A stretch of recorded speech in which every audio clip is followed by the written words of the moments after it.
de conocimiento, fortaleciendo la internacionalización de la educación superior en casa. Les damos la bienvenida a esta conferencia del día de hoy. Agradecemos enormemente a la CIES y a Learn Chile por su gran apoyo en la organización de este evento. Recuerden que en el chat van a poder exponer todas las preguntas que deseen hacerle a los expositores y de esta manera ser respondidas al finalizar la intervención. Entonces ustedes me pueden ir dejando las preguntas y al final yo les haré la lectura para que el expositor las responda. Desde la Universidad Católica de Maule en Chile nos acompaña nuestro conferencista Sergio Hernández Álvarez, doctor en Ciencias de la Computación de la Universidad Victoria de Wellington, Nueva Zelanda, y actualmente es el director del Centro de Innovación en Ingeniería Aplicada de la Universidad Católica de Maule en Chile. El doctor Hernández es especialista en aprendizaje automático aplicado a problemas de visión computacional utilizando un enfoque probabilístico, quien nos expondrá sobre la inteligencia artificial. Y sin más preámbulos, agradecemos a todos por su asistencia y le damos la bienvenida al doctor Sergio Hernández Álvarez. Muchas gracias a los organizadores por la invitación. Ha sido realmente muy interesante poder conocer de estas experiencias compartidas que tenemos entre Chile y Colombia. Así bueno, mi nombre es Sergio Hernández y yo trabajo en el Centro de Innovación en Ingeniería Aplicada de la Universidad Católica del Maule. Y hoy día vamos a hablar sobre la cuantificación de incertidumbre en redes neuronales profundas. Eh, Primero, vamos a definir un poco qué entendemos por inteligencia artificial, ¿ya? La inteligencia artificial lo podemos ver como ya sea un sistema informático o en este caso vemos un agente que está acá eh, en este robot que vemos acá y que es generalmente lo que nosotros pensamos ya cuando hablamos de inteligencia artificial, estamos pensando en sistemas que puedan interactuar con un entorno. La forma de interactuar es a través de sensores que capturan información, ¿ya? Que puede ser parcial sobre el entorno, ¿ya? O puede ser, y dependiendo de esta información, el agente esperamos que se comporte de manera inteligente. Y ahí aparecen estos actuadores, es decir, ejercemos acciones sobre el entorno y eh, como parte del estudio de de este tipo de sistemas, esperamos que se comporten como se comportaría una persona, ¿no? Pero de manera automática, ¿no? Es importante acá decir que esto es la inteligencia artificial, ya como estudio, como área de estudio, tiene múltiples repercusiones y al mismo tiempo se alimenta de múltiples otras disciplinas, ¿ya? Como por ejemplo las neurociencias, la filosofía las matemáticas y la probabilidad, ¿no? Tal vez desde el punto de vista el diseño de sistemas, ¿ya? Vamos a estar mucho más cercanos a estas disciplinas más duras. Sin embargo, históricamente esta es una disciplina que se ha visto alimentada y que también ha permitido realizar avances y comprender mucho de estos sistemas biológicos que, que forman parte de la naturaleza, ¿no? Ahora, no solamente eh, cuando hablamos de inteligencia artificial y lo asociamos a los robots, sobre todo por el conocimiento que nos han entregado la ciencia ficción, ¿ya? Nosotros pensamos en algo bastante avanzado, pero sin embargo, hoy en día la inteligencia artificial está presente en muchos de los sistemas que nosotros estamos ocupando. Ya sea cuando buscamos una dirección en el mapa, y se nos entrega una predicción sobre cuánto tiempo vamos a demorar en llegar a ese punto, dependiendo del medio de transporte, o las recomendaciones que nos llegan al momento de querer ver una película, ¿ya? Y esas recomendaciones se espera que sean personalizadas o que se ajusten para nuestro perfil de usuario.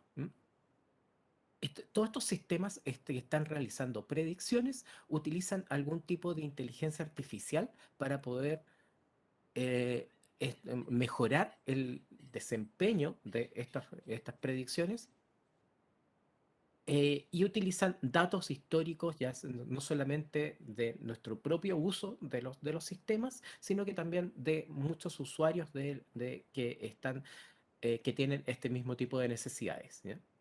Y dada esta amplitud, ¿ya? De aplicaciones que tal vez nosotros no tenemos tan en cuenta, que son hechas por sistemas, ¿ya? Por algoritmos que están realizando predicciones, es que en Chile nos encontramos actualmente desarrollando una política nacional para la inteligencia artificial, ¿ya?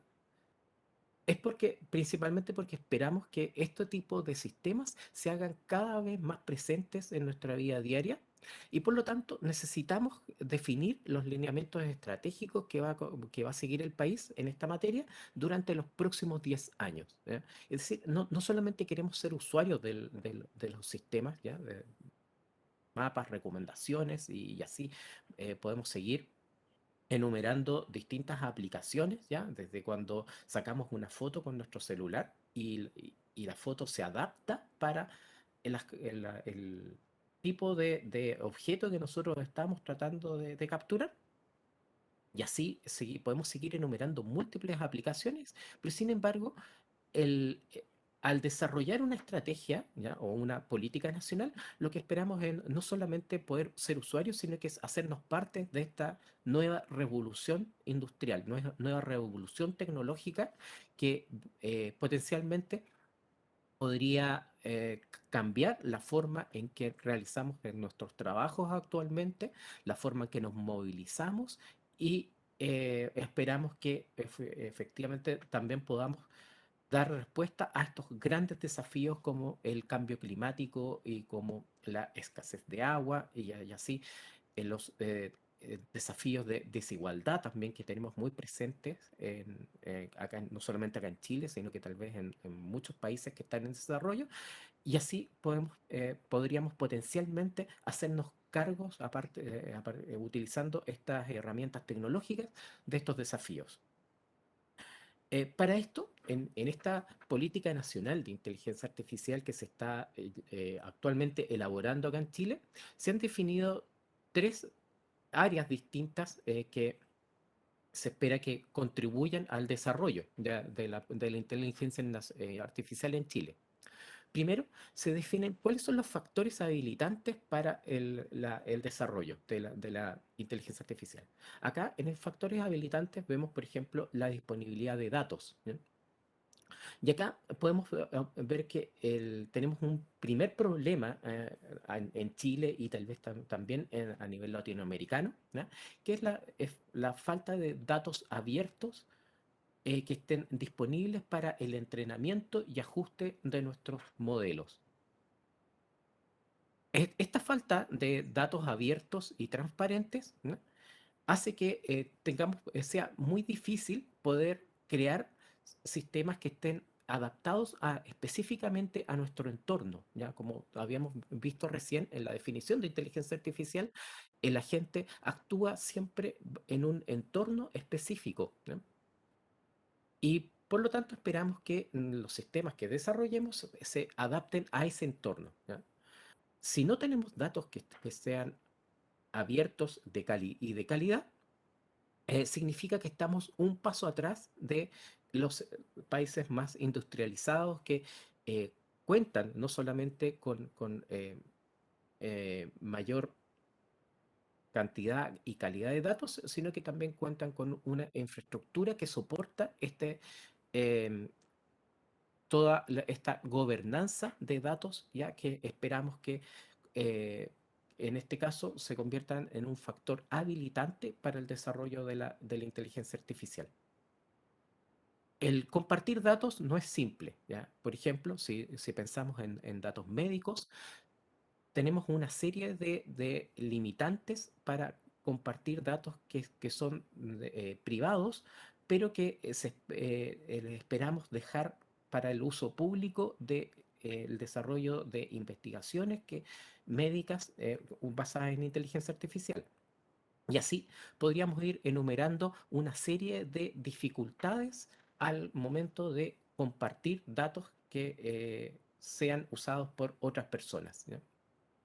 Para esto se debe desarrollar toda una política, ¿ya? También, que sea complementaria a la Política Nacional de Inteligencia Artificial, que dé soporte para esta em, forma de no solamente compartir los datos que pueden, sobre todo pensando en datos que sean generados a partir de investigaciones financiadas por organismos públicos, y que esta política haga a especial énfasis no solamente en la disponibilidad, ¿ya? Sino que también en la interoperabilidad, ¿eh? Es decir, que no dejemos estos datos cerrados de alguna forma que solamente puedan utilizar mediante algunas tecnologías en específico, sino que realmente puedan ser utilizados por distintos tipos de tecnologías y software analíticos, ¿ya?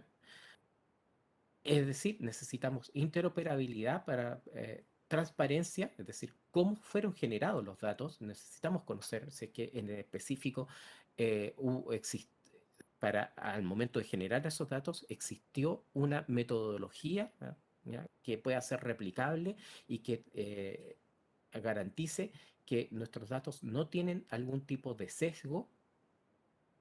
Y finalmente, toda una plataforma para compartir estos datos y hacerlos disponibles para la comunidad científica y la comunidad también que quiera desarrollar tecnologías utilizando este conocimiento que fue, como decíamos, principalmente pensando en investigaciones que han sido financiadas por organismos públicos, ¿ya? Y que por lo tanto debieran entregar este conocimiento también como un bien público de manera interoperable, transparente hacia la comunidad. Entonces vemos un primer factor habilitante que ya en sí impone una dificultad al momento de implementar sistemas ahora de manera local, ¿no? Los otros factores habilitantes que también se encuentran actualmente en desarrollo son todo lo que tiene que ver con desarrollo de capital humano, ¿ya? Y ahí las universidades tenemos un rol importante en el que jugar, y que tiene que ver con el desarrollo de programas de diplomados, de programas especializados, tal vez de magísters y doctorados, ¿ya? En estas disciplinas. Y para eso también necesitamos aumentar nuestra productividad científica, ¿ya? Y nuestra visibilidad también en la comunidad internacional, ¿ya? Acá hay algunas estrategias que también han resultado interesantes, como la comunidad Latinx, que está presente en la mayoría de las conferencias internacionales, pero que es una iniciativa eh, que ha sido hasta el momento desarrollada por personas, ¿ya? De manera individual, pero que no ha tenido realmente un impulso por parte de ya sea de las propias universidades o de los distintos ministerios de ciencia, como en el caso de Chile. Por lo tanto, acá también se espera que aumentemos nuestra productividad científica y nuestra visibilidad, tal vez apoyándonos en estas iniciativas como LatinX, que ha sido muy importante para que tratar de democratizar y hacer más fácil nuestro acceso a estas conferencias y estos centros de investigación de alto nivel, ya que actualmente están principalmente dominados por los países, las universidades más grandes, para los cuales también es- tienen ya una consolidación mucho mayor en el tiempo que la que tenemos nosotros actualmente en Chile, y sobre todo tal vez en regiones. Al mismo tiempo, también, no solamente es importante al desarrollo de estos factores habilitantes pensar en estos estudios de alto nivel, como son doctorados y magísters, ya, sino que también a nivel de colegios y de pregrado, en que el desarrollo de habilidades de análisis de datos y de programación también se conviertan en habilidades transversales para todas las disciplinas y no solamente para las ingenierías y específicamente las ingenierías informáticas, que es donde actualmente se está impartiendo las carreras o los ramos de inteligencia artificial. Después de contar con estos factores habilitantes que vemos que necesitamos desarrollar ya a nivel nacional, se tienen todas unas estrategias también para el desarrollo y adopción de tecnologías, ¿ya? Acá podemos, el desarrollo tecnológico, ¿ya? Tiene mucho que ver con la digitalización, ¿ya? Hay áreas en que están mucho más preparadas que otras, ¿ya? Como por ejemplo las áreas de servicios financieros, ¿ya? Los cuales actualmente ya cuentan con un nivel de digitalización alto y por lo tanto para estas áreas tal vez no necesitan algún tipo de subsidio o algún tipo de, de, de apoyo para la adopción de nuevos sistemas basados en inteligencia artificial, ¿ya? Pero sí tenemos muchas áreas, ¿ya? Y vamos a ver un poco más adelante, ya más al final de esta presentación, cómo ha sido nuestra experiencia en nuestro caso, que somos una región eh, con una economía más que está basada en la agricultura y donde vemos un muy bajo nivel de digitalización y por lo tanto tratar de implementar estrategias para adoptar inteligencia artificial todavía necesitan no solamente estos factores habilitantes, ¿ya? Que habíamos comentado anteriormente, que es el que las personas entiendan que la inteligencia artificial no es realmente algo de ciencia ficción, sino que son tecnologías que pueden ayudarnos a superar estos problemas actuales como los del cambio climático, como los de las escasez de agua, la falta de fuerza de trabajo actualmente también, que es un problema que estamos viendo hoy en día en el mundo de la agricultura. Y por lo tanto necesitamos tal vez estrategias que estén especialmente pensadas para estos escenarios para los cuales tenemos no solamente la falta en estos factores habilitantes, sino que también en otros como las redes las pobres redes de comunicaciones que vemos que están en el mundo agrícola, en el mundo rural, y así un montón de otras dificultades que pueden sumar a el desarrollo y adopción de sistemas de inteligencia artificial. Y finalmente, la Política Nacional de Inteligencia Artificial también se hace cargo de los aspectos éticos y legales, ¿ya?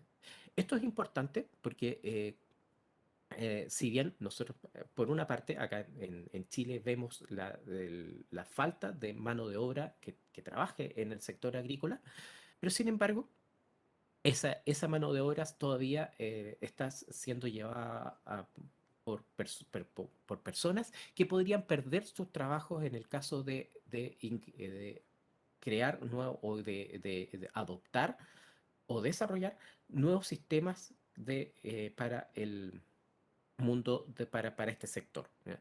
Estas faltas de trabajos necesitan estar, de alguna forma, necesitan estar reguladas, ¿ya?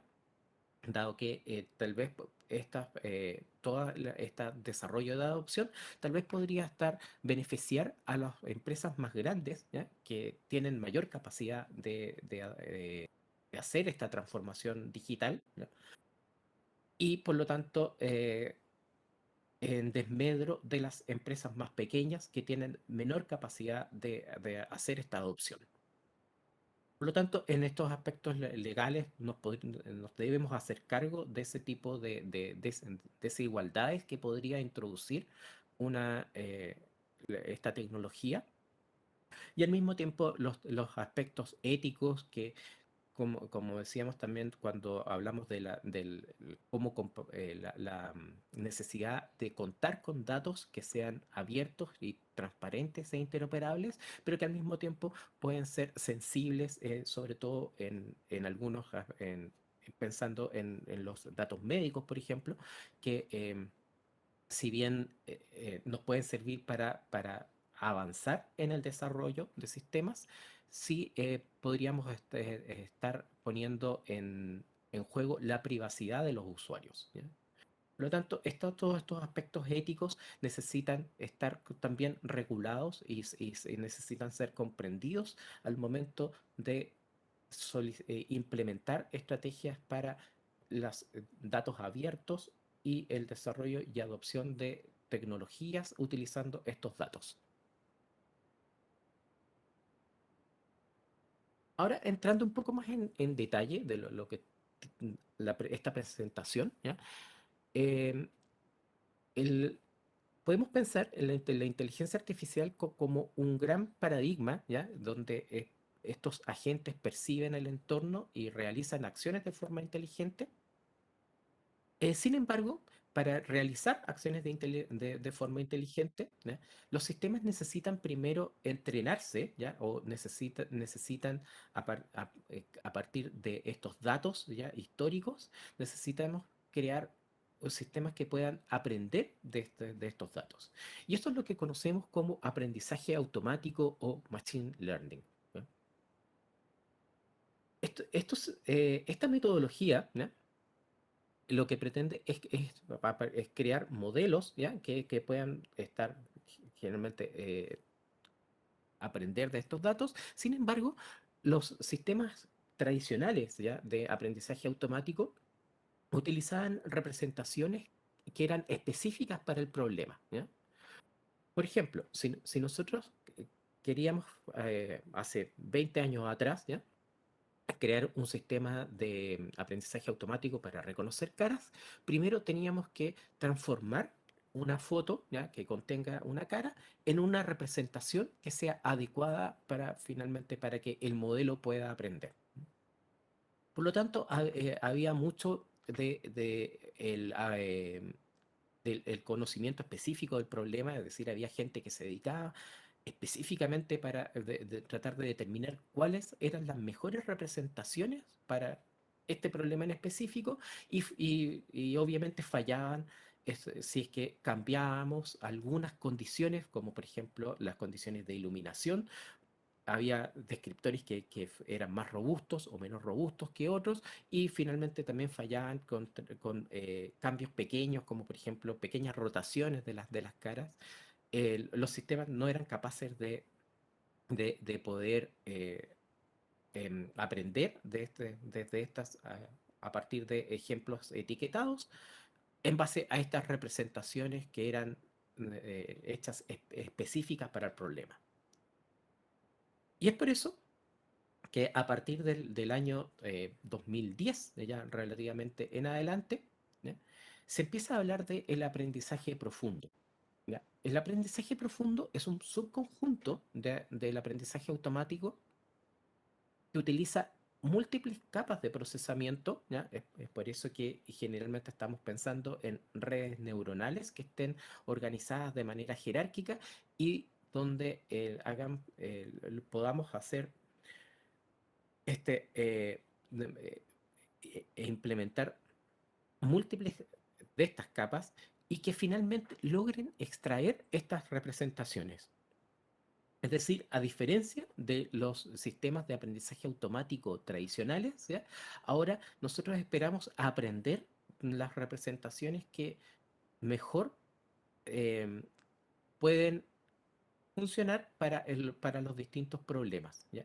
Y eso hace que realmente hoy en día nosotros estemos viendo sistemas que estén implementados en nuestros teléfonos y que puedan reconocer no solamente caras, sino que una diversidad de objetos, ¿ya? En sistemas de visión computacional y al mismo tiempo puedan reconocer nuestra voz, ¿ya? Para distintas personas que para distintos timbres y de distintos acentos y en distintas condiciones también que puedan ser más o menos ruidosas, ¿ya? Todas estas condiciones que hacen que aprendizaje profundo a partir de representaciones, ¿ya? Que es lo que logra el aprendizaje profundo, ha hecho que veamos un avance importante en estos últimos 10 años en sistemas de inteligencia artificial que están disponibles y que estamos utilizando día a día.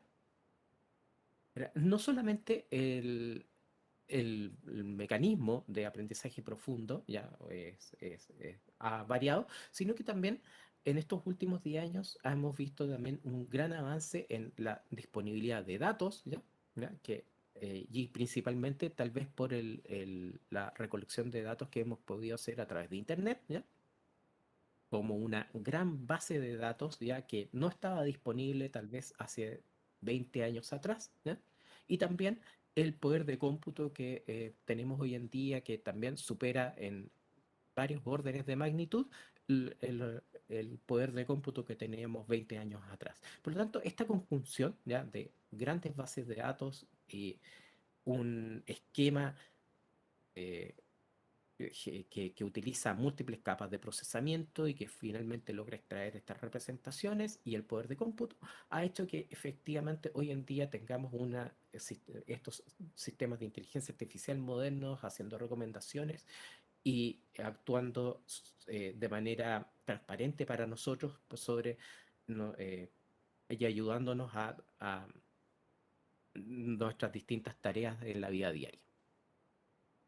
Ahora, podemos pensar en este aprendizaje profundo o deep learning como simplemente como una red neuronal, ¿ya? Que tiene múltiples capas, que se alimenta a partir de datos, ¿ya? Y que está parametrizada por, aquí lo representamos por este parámetro teta, ¿ya? Que contiene los parámetros del modelo que se ajustan a partir de estos datos y que finalmente una vez que el modelo ha sido entrenado, nos sirve para hacer predicciones y esas predicciones finalmente las podemos utilizar para tomar nuestras decisiones, ¿ya? Como por ejemplo, recordemos la analogía de las búsquedas en mapas, para los cuales nosotros buscamos un punto, ¿ya? Y se nos entrega las mejores rutas y predicciones con los tiempos estimados de llegada. ¿Qué pasa si es que esa predicción eh, hubiese tenido una dispersión distinta dependiendo de la hora de que va a partir nuestro viaje, ¿ya?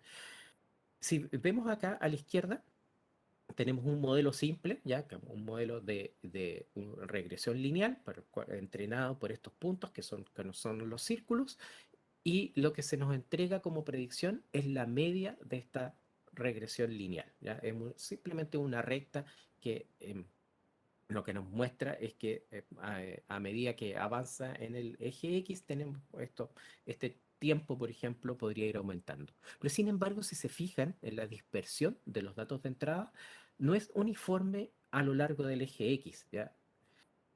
Es decir, la dispersión, si estamos en el intervalo desde -10, -20 a 10, ¿ya? Va a ser bastante más baja que esta dispersión que vemos en el intervalo de 20 a 60.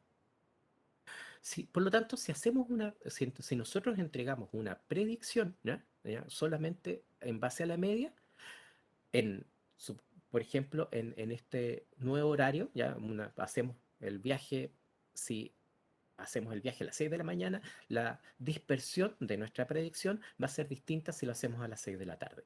Eso, si no comunicamos al usuario esa posible dispersión, el usuario posiblemente podría estar llegando tarde, ya, dado que si su viaje es a las 6 de la tarde, pero con una varianza de -5 minutos, ¿ya? O menos, menos 10 minutos, la persona podría estar llegando tarde a una cita importante con el doctor o cualquier otro evento importante que pueda estar consultando por este horario de llegada.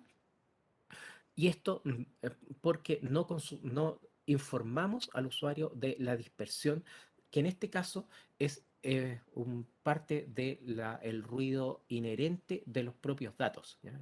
No es parte en este caso, de un problema del modelo, sino que es la incertidumbre de las predicciones que está realizando el modelo, ¿ya?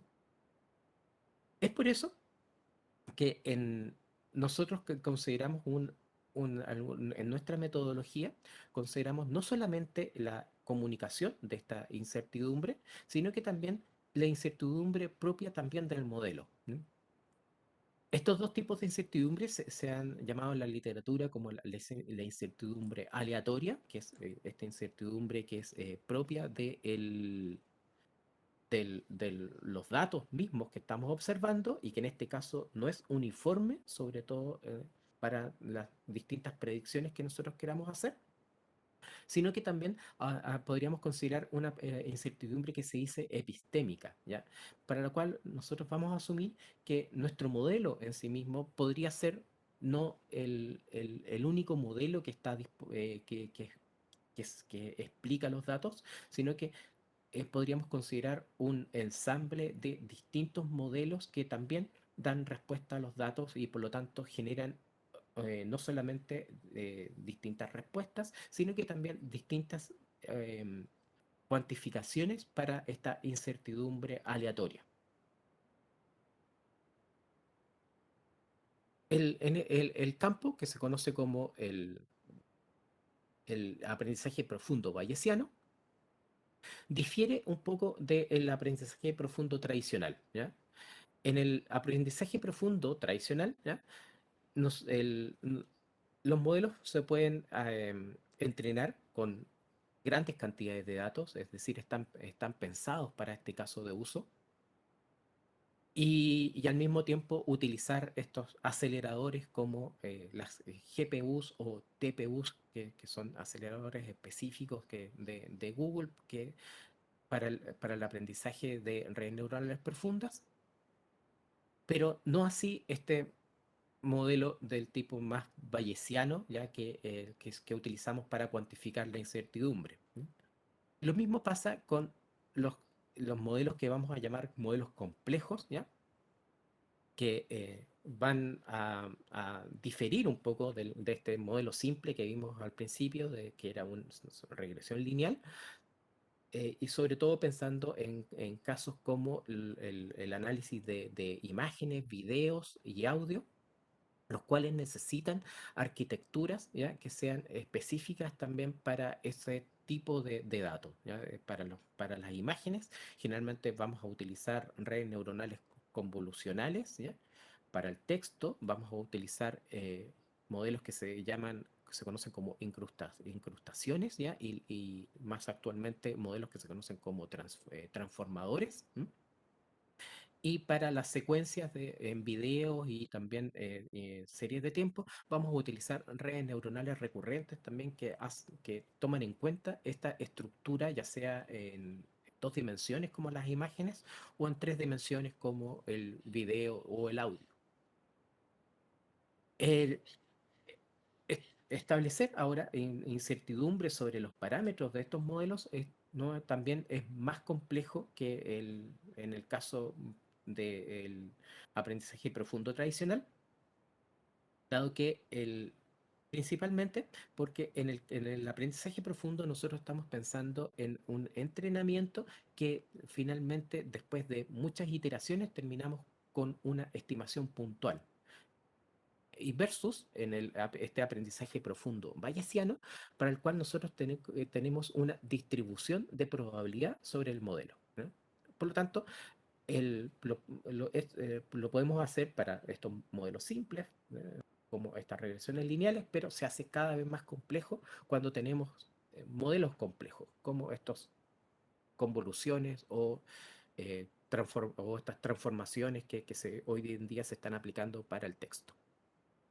Sin embargo, a diferencia del modelo de Deep Learning tradicional que se utiliza entrenamiento mediante el descenso del gradiente estocástico, que finalmente tiene una estimación puntual. Acá sí tenemos una distribución posterior para el modelo y por lo tanto podemos fácilmente estimar estas incertidumbres aleatorias y epistémicas que comentábamos, ¿ya?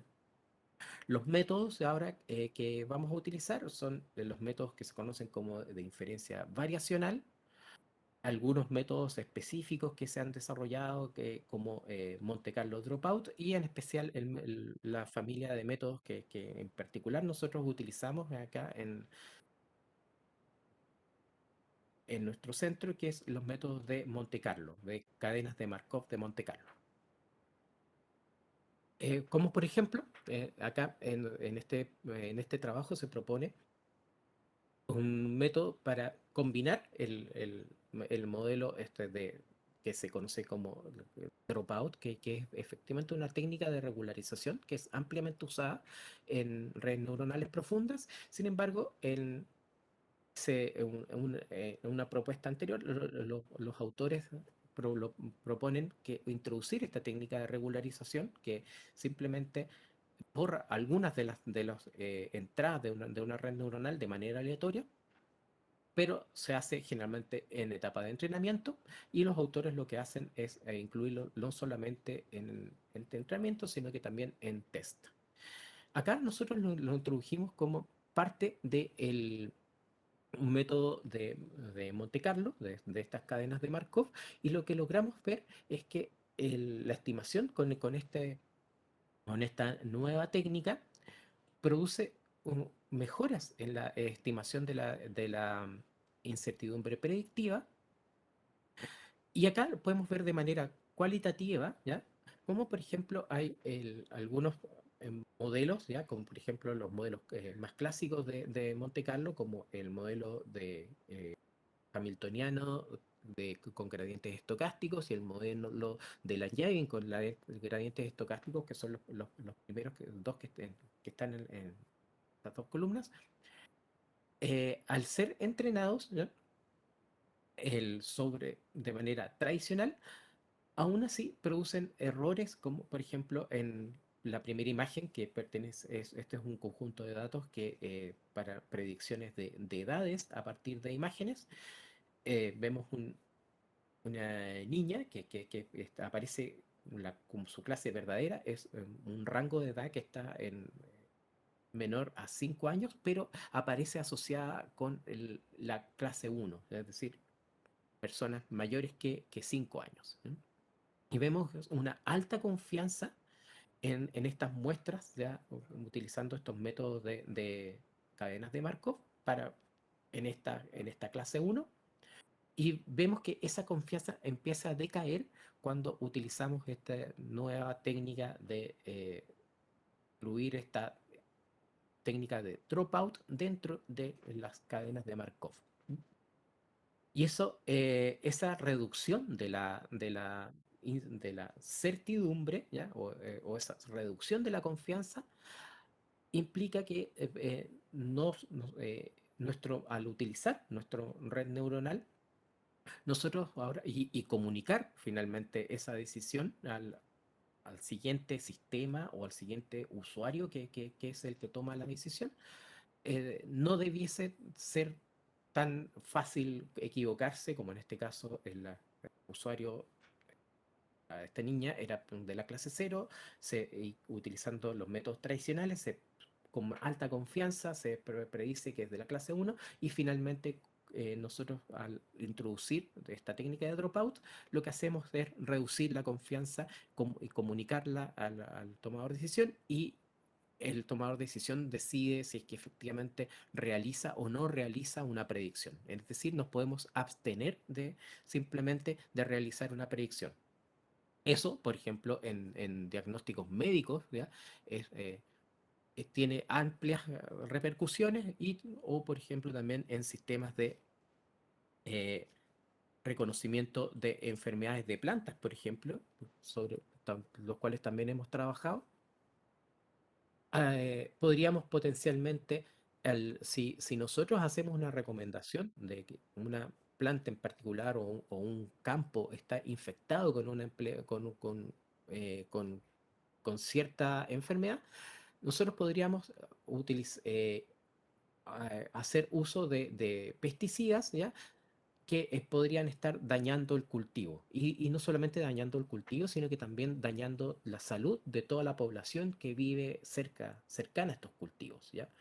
Por lo tanto, hay un riesgo importante a realizar predicciones de manera incorrecta.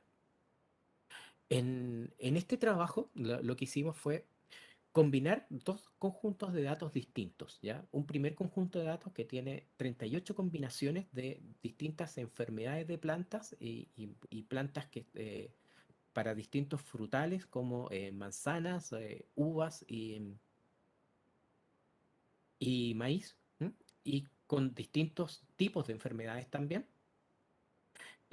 Cuando uno entrena este modelo, una red neuronal convolucional tradicional, con este conjunto de datos, generalmente obtiene precisiones muy altas. Uno podría pensar que es llegar y utilizar este modelo convolucional, entrenado con la metodología tradicional de Deep Learning, y tomar decisiones finalmente sobre el campo. Pero acá nosotros utilizamos un nuevo conjunto de datos, ¿ya? Que en el primer conjunto de datos eran imágenes que fueron capturadas en laboratorio, más de 60.000 imágenes, ¿ya? De estas 38 combinaciones de plantas enfermas y no enfermas. Y ahora lo probamos con qué pasa cuando implementamos el modelo, el descenso del gradiente tradicional, ¿ya? O SGD. Vemos que una alta confianza sobre este nuevo conjunto de datos que ahora ya no es de laboratorio, sino que es un dron que pasó por un campo y para los cuales contamos con imágenes etiquetadas sobre estas imágenes que contienen, son distintas a las originales de estas 38 combinaciones, pero sin embargo hay algunas, por ejemplo, algunas combinaciones que se repiten, como por ejemplo este maíz que es en estado saludable, que el modelo tradicional con alta confianza lo predice de manera incorrecta. Acá nosotros al utilizar estas técnicas estamos viendo esta reducción de la confianza y por lo tanto eh, podemos comunicar también esa incertidumbre finalmente a los sistemas de toma de decisiones que pueden ser automatizados o manuales. Ser un poco más rápido. Acá, este es el último trabajo que hemos estado desarrollando, que es para detección de COVID, ¿ya? En base a imágenes de rayos X, ¿ya? Acá, nuevamente, esto es un conjunto de datos que está disponible públicamente para fines de investigación. Y acá entrenamos una red neuronal que se conoce como ResNet, utilizando los métodos de cadenas de Markov. Y en particular acá lo que estamos tratando de determinar es cómo retractarnos de hacer una predicción, ¿ya? En este caso estamos utilizando distintas métricas de convergencia para las cadenas de Markov, ya que nos digan cuándo ahora nuestro modelo entrenado, ¿ya? No es confiable, y finalmente también cuando una predicción en particular tampoco es confiable. Y para eso estamos utilizando algunas métricas que se han también descrito en la literatura para estos efectos, pero que no han sido utilizadas previamente para la cuantificación de la incertidumbre de redes neuronales profundas. Y para terminar, me gustaría compartir un poco de la experiencia que tuvimos en digitalización, en transformación digital para pequeñas empresas acá de la región del Maule, ¿ya? Este fue un proyecto que buscaba implementar estas estaciones de monitoreo de bajo costo para productores de uvas, ¿ya? Pequeños y medianos productores de uvas que son predominantes acá en la región del Maule para la industria vinícola. Eh, ¿Y por qué quería terminar con esto? Porque este es el contexto en el cual nosotros necesitamos desarrollar nuestras estrategias de inteligencia artificial, ¿ya? En este contexto, generalmente se les dice se dice que existe reticencia al cambio, pero la verdad que en nuestra experiencia no fue así. En nuestra experiencia tuvimos mucho interés de estos pequeños y medianos productores. Sin embargo, en las faltas en todos estos factores ya, habilitantes que conversábamos también al principio, como por ejemplo las redes de comunicación, ya que son todavía muy pobres en el mundo rural de acá de la región del Maule.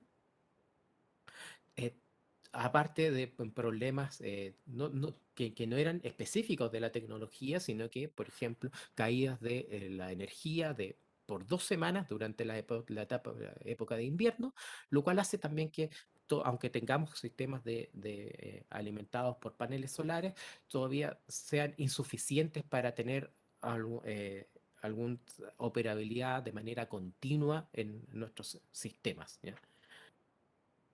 Eh, por lo tanto, el contexto todavía que tenemos y los factores habilitantes, todavía necesitamos seguir trabajando junto con estas empresas, entendiendo realmente cuáles son sus necesidades al momento de desarrollar las tecnologías y no desarrollar las tecnologías antes de entender este contexto. Que es el del territorio particular que vemos aquí, por lo menos nosotros acá en la región del Maule, y que creemos que también es compartido tal vez en distintos países de Latinoamérica. Así que eso, muchas gracias.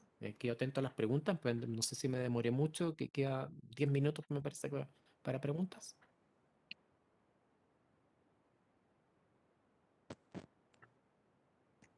Muchísimas gracias, doctor Sergio, por su intervención y esta valiosa ponencia. Bueno, los estudiantes por ahora no han hecho preguntas, pero sí me gustaría compartir con ellos una inquietud, y es, por ejemplo, en nuestro país, ¿qué recomendaciones, qué tipo de proyectos han implementado ustedes en Chile que nosotros podamos llevar acá a nivel gubernamental precisamente sobre el uso de estas tecnologías, la regulación de estas tecnologías de la industria 4.0, que en muchos países todavía no están regulados?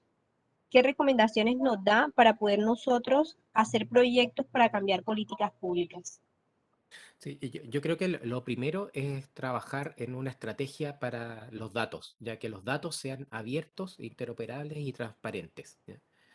Estos tres ítems en general son muy difíciles de cumplir, ¿ya? Porque nosotros, por ejemplo, para el proyecto que les comentaba, generamos muchos datos, pero la calidad de los datos no era óptima, obviamente porque son estaciones de bajo costo, ¿ya? Con alto nivel de ruido, cuyos nosotros hicimos comparaciones con otras estaciones meteorológicas más caras, ¿ya? Las estaciones meteorológicas que se ocupan, por ejemplo, para hacer realmente todos los modelos meteorológicos. Estamos pensando en 20.000, $40.000, ¿ya? Y acá estamos pensando en algo de $200 a $300 por cada uno de estos puntos de monitoreo. Por lo tanto, podíamos tener varios de estos puntos y de esa manera complementar un poco esta falta de precisión que tienen este tipo de sensores. Sin embargo, existen el- la- este mismo problema, por ejemplo, de las caídas de las comunicaciones y de las caídas de la energía, hacen que teníamos algunos eh, eh, pérdidas de datos de semanas, ¿ya? O en algunos casos de incluso un mes, si es que no podíamos ir allá y tratar de resetear nuevamente el sistema. Entonces, ese tipo si bien nosotros podemos pensar en sistemas que estén adaptados para para este caso particular, en nuestro caso se sigue demasiado costoso. Tener sistemas que sean completamente alimentados por energía solar, por lo menos hace 5 años atrás, era tal vez mucho más costoso de lo que los beneficios que en ese momento otorgaba el sistema. Eh, por lo tanto, mantener datos de calidad, ¿ya? Hacerlos públicos de manera transparente e interoperable, no es algo que sea todavía tan sencillo para mi gusto se necesita avanzar en estas políticas públicas que aseguren que al momento de generar cualquier tipo de datos tengan todas estas condiciones que son habilitantes para el desarrollo de sistemas de inteligencia artificial. Muchísimas gracias por su respuesta. Bueno, no sé si alguno de los muchachos que está conectado, los estudiantes, tiene alguna pregunta, puede habilitar su micrófono, puede levantar la mano o hacer la pregunta por el chat.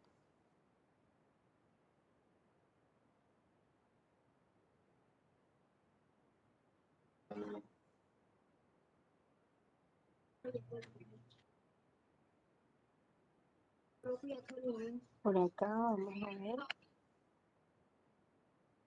Al- ¿Alguna red de formación abierta a la pregunta Jenny? ¿Ya? Y yo le diría que esta red que se llama LatinX, ¿ya? Es una red que